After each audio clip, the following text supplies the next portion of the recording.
My favorite athlete growing up was Shaquille O'Neal. I would be in the backyard and everybody from our neighborhood would come over every day, and I'd be trying to post people up. Now mind you, I'm only like 5 foot tall. I'm literally one of the biggest boned kids and got a lot of mobility, but I'd be backing people down, acting like I was Shaq, the most dominant player in the NBA. I love Shaquille O'Neal. I would watch him so closely. He and Kobe Bryant. And in every game, I look forward to him dunking on somebody or blocking somebody. But I grew to love him even more as I got older because I got to hear his story. Did you know that Shaq was a juvenile delinquent in Jersey? He grew up in a military family. His dad had to move them around a couple times overseas and also to Texas. One day he went to a basketball game with his father. He saw Dr. J playing and he said, "Dad, I want to be like that." That is the beginning of the story of Shaquille O'Neal. But see, we always come in at the end of a story. All I knew at the time when I was younger was Shaquille playing for the Lakers, dunking on people. But he had a story that began a long time ago. That's what we do as people. We come in at the end of the movie on anybody that we admire, from Oprah to Brad Pitt to Jay-Z to Beyonce. They all have a story. And that story is tied to their process. That's right, the word process. What is process? It's a series of events that lead up to a big event. We all have to go through a process, and everybody's process is different.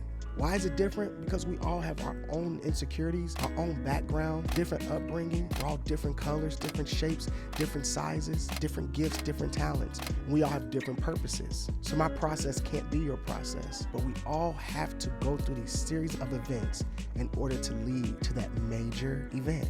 I like to call this baking.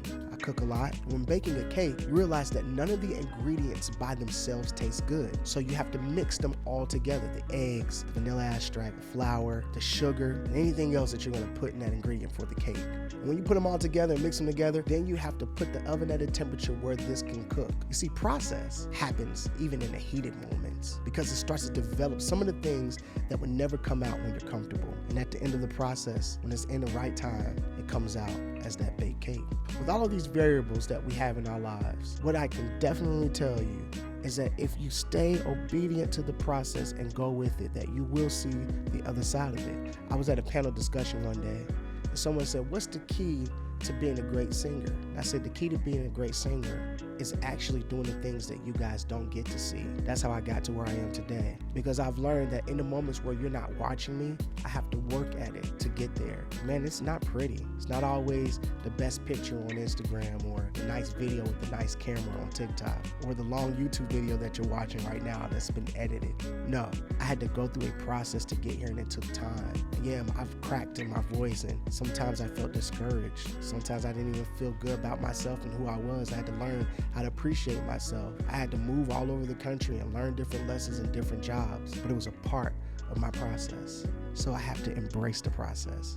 Are you embracing your process? I think you should. Embrace the process so you can turn out like that baked cake, or you can be like Shaquille O'Neal. That is my TOTH.